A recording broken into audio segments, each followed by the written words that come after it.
नमस्कार, मेडिसिन पाठशाला में आपका हार्दिक स्वागत है। आज के इस वीडियो में हम जानेंगे एसिटेलोप्राम के बारे में।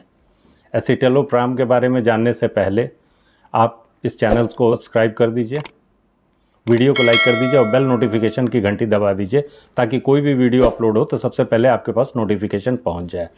एसिटेलोप्राम एक एंटी डिप्रेसेंट ग्रुप की दवा है। जिस भी मरीज को डिप्रेशन होता है या एंजाइटी डिसऑर्डर होती है या ऑब्सेसिव कंपल्सिव डिसऑर्डर होता है तो उसमें ये दवा लिखी जाती है। डिप्रेशन क्या होता है ये सबसे पहले जानते हैं। डिप्रेशन यानी हिंदी में उसको अवसाद कहते हैं। ये कैसे होता है? इसका मुख्य कारण सेपरेशन होता है, चाहे वो सेपरेशन प्रेमी प्रेमिका का हुआ हो, माँ पिता से सेपरेशन होता हो या बच्चे से सेपरेशन हुआ हो, पति पत्नी का सेपरेशन हुआ हो, दोस्तों से सेपरेशन हुआ हो, तो ये भी एक वजह है कि हम अवसाद में चले जाते हैं। इसमें क्या होता है, जब डिप्रेशन में हम जाते हैं तो लगातार उदासी की भावना हमारे अंदर रहती है, किसी भी काम करने में मन नहीं लगता है, सोचने और व्यवहार में परिवर्तन हो जाता है, बहुत गुस्सा आता है, या कोई मरीज़ जो है, जो डिप्रेशन का मरीज़ है, वो काफ़ी चुप रहने लगता है, मतलब व्यवहार में परिवर्तन हो जाता है उसको। सोने में उसको परेशानी होती है, या तो वो बहुत कम सोता है, रात भर जागता है, और या तो फिर वो बहुत ज़्यादा सोता है जिसको हम हाइपरसोमनिया कहते हैं। ये भी एक लक्षण देखा गया है, डिप्रेशन में ये भी होता है। डिप्रेशन के मरीजों में ये भी देखा गया है कि उनमें सेक्स की रुचि भी बहुत कम हो जाती है, चीज़ों को फोकस करने में उनको कठिनाई होती है। ऐसा काम जिसमें ध्यान केंद्रित करना पड़ता है वो काम वो ढंग से नहीं कर पाते। डिप्रेशन के मरीज हमेशा शिकायत करते हैं कि मुझे बहुत थकान लग रही है, वो ऊर्जाहीन महसूस करते हैं, यानी कि उनके अंदर एनर्जी लेवल भी काफ़ी कम हो जाता है। ऐसे मरीजों में सिर दर्द, पेट दर्द की भी अक्सर शिकायत रहती है, और सबसे बड़ी बात है कि उनको चीज़ों को याद रखने की क्षमता उनकी कम हो जाती है, चीज़ों को याद रखने में उनको परेशानी महसूस होती है। तो ऐसे जो भी लक्षण हैं तो ये डिप्रेशन में आते हैं। एंजाइटी डिसऑर्डर में भी ये दवा लिखी जाती है। एंजाइटी डिसऑर्डर क्या होता है? ये चिंता जिसको बोलते हैं, हम उसको हिंदी में चिंता बोलते हैं। एंजाइटी डिसऑर्डर चिंता के कारण जो होता है, तो पुराने ज़माने में एक कहावत थी, चिंता चिता के समान है, यानी आदमी को ज़्यादा चिंता नहीं करनी चाहिए। ये एक ऐसी मानसिक अवस्था है जिसमें मरीज को बेचैनी होती है, घबराहट होती है, नकारात्मक थॉट्स आते हैं, विचार आते हैं, बेवजह का डर बना रहता है, हमेशा डर लगता है, लोगों के सामने जाने में भी उसको भय लगता है, लोगों से बात करने में उसको परेशानी होती है। ऐसे मरीज जो हैं, जो एंजाइटी डिसऑर्डर के होते हैं, वो बार बार चीज़ों को सेट करते हैं। आप हमेशा उनके मस्तिष्क में बुरा ख्याल आता है कि मैं मर जाऊंगा या कोई मुझे मार डालेगा। ऐसे मरीज जो है वो लिफ्ट में भी जाने से डरते हैं। लिफ्ट में जाएंगे तो फिर कैसे बाहर आएंगे, एस्केलेटर पर चढ़ने से डरते हैं कि एस्केलेटर पर चढ़ गए तो कहीं गिर ना जाए। ऐसी भी लक्षण उनके अंदर दिखाई देती है। एंजाइटी डिसऑर्डर ऐसे व्यक्तियों को भी हो जाती है जिनको नौकरी में इंटरव्यू देना है, लेकिन वो 6 महीने पहले से ही चिंतित हो जाते हैं। नौकरी का इंटरव्यू 6 महीने बाद है, लेकिन वो चिंता 6 महीने पहले से ही शुरू हो जाती है उनको। चिंता तो सबको होती है इंटरव्यू की, लेकिन मरीजों में जो एंजाइटी डिसऑर्डर के शिकार होते हैं वो उनको चिंता कुछ लंबे समय से होने लगती है। मान लीजिए किसी बच्चे को स्कूल में डिबेट करना है या कोई भाषण देना है, तो वो 6 महीने साल भर पहले से ही चिंतित हो जाएगा कि मुझे स्कूल में बोलना है, मैं बोल पाऊंगा कि नहीं बोल पाऊंगा। वो भी एक एंजाइटी डिसऑर्डर के तहत आता है, ये भी जो है। और एक तीसरा जो है इसका लक्षण है ये दिया जाता है एसिटेलोप्राम, ऑब्सेसिव कंपल्सिव डिसऑर्डर में इसको लिखा जाता है। ऑब्सेसिव कंपल्सिव डिसऑर्डर क्या होता है? ये एक तरह से ऑब्सेशन मतलब जुनून, और कंपल्सिव मतलब कि आप एकदम उसी के कंपल्सन में बंद करके करते हैं, एक ही काम को आप बार बार करने पर मजबूर हो जाते हैं। उसको ओसीडी यानी ऑब्सेसिव कंपल्सिव डिसऑर्डर कहा जाता है। बिना वजह का विचार आएगा मन में, जो ओसीडी के मरीज होते हैं, डर लगा रहेगा, वो ज़्यादा साफ़ सफाई करने लगते हैं।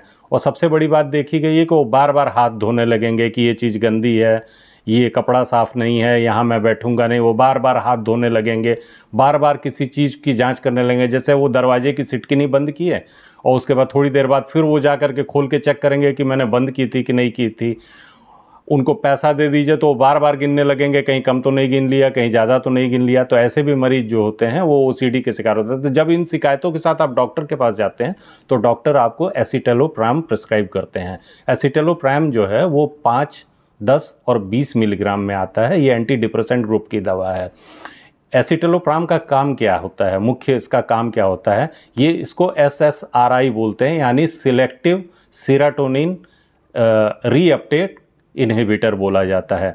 यानी जो हमारे ब्रेन से सेरोटोनिन निकलता है उसका रीअपटेक को वो इनहिबिट करता है। मतलब रीअपटेक मतलब क्या हुआ, जैसे मान लीजिए कोई चीज़ कहीं से निकल रही है और उसके बाद वो जो है उस चीज़ को फिर वापस खींच ले, तो ये जो प्रक्रिया होती है इसको रीअपटेक बोलते हैं। तो रीअपटेक सेरोटोनिन जब वो ब्रेन से निकलता है, ब्रेन सेल से निकलता है और उसके बाद फिर वापस चला जाता है, तो सेरोटोनिन की कमी हो जाती है, ब्रेन के लेवल में सेरोटोनिन की कमी हो जाती है, तो इसी को वो ये रोक देता है। इसके कारण इसको SSRI बोला जाता है। ये रीअपटेक इनहिबिटर होता है।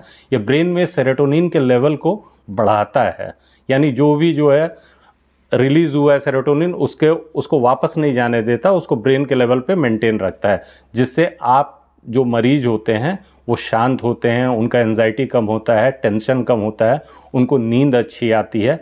इस कारण से डॉक्टर एसिटिलोप्राम लिखते हैं। ये शुरुआत में 5 मिलीग्राम से शुरू किया जाता है, फिर डॉक्टर ये डिसाइड करता है कि इस मरीज को 10 मिलीग्राम देना है, 20 मिलीग्राम देना है, ये सारी चीज़ें ये डॉक्टर डिसाइड करता है।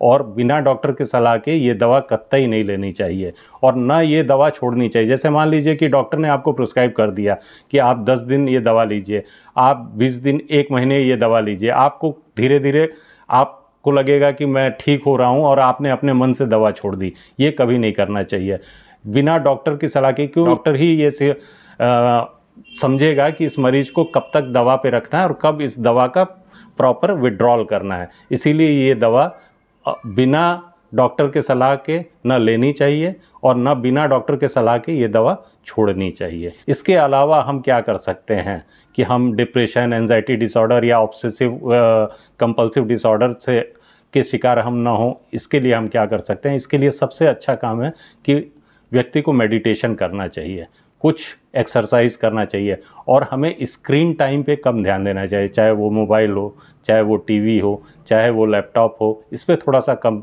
समय देना चाहिए और अपने अंदर हेल्दी फूड हैबिट्स जो है वो डेवलप करनी चाहिए कि हम अच्छा खाएं, अच्छा एक्सरसाइज करें, अच्छी चीज़ें पढ़ें, अच्छे लोगों के साथ रहें और अपने आसपास, अपने परिवार में हमेशा जो है बातचीत करती रहनी चाहिए ताकि आपको अकेलापन महसूस ना हो।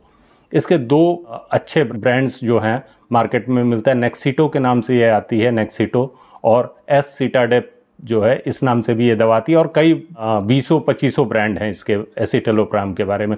लेकिन इसमें जो सॉल्ट पड़ा हुआ है एसिटिलोप्राम है और ब्रांड्स बहुत सारे हो सकते हैं इसके। जो है दवा के कुछ साइड इफ़ेक्ट्स भी हैं इसमें। जो है जो मरीज एसिटिलोप्राम खाते हैं उनको थकावट की शिकायत हो सकती है, फैटीग हो सकता है, स्लीपीनेस की शिकायत, हमेशा लगता है कि नींद आ रही है, इस तरह की भी शिकायत होती है। डिक्रीज लिबिडो की शिकायत होती है अक्सर जो ये दवा खाते हैं। डिक्रीज लिबिडो मतलब कि उनको जो है सेक्स में इंटरेस्ट कम हो जाता है। ये सारी शिकायतें जो हैं ये इसके जो है साइड इफ़ेक्ट्स हैं। लेकिन ये जो है ऐसे साइड इफ़ेक्ट्स नहीं है, ये आप अपने डॉक्टर जो आपको प्रिस्क्राइब करता है तो वो आपको सारी चीज़ें विस्तार से बताते हैं। तो आज हम लोगों ने जाना एसिटिलोप्राम के बारे में, एंटी डिप्रेसेंट के बारे में। ये वीडियो आपको कैसा लगा, आप चाहें तो कमेंट बॉक्स में कमेंट भी कर सकते हैं और इस वीडियो को शेयर कीजिए। और इस वीडियो को पूरा देखने के लिए आपका बहुत बहुत धन्यवाद। नमस्कार।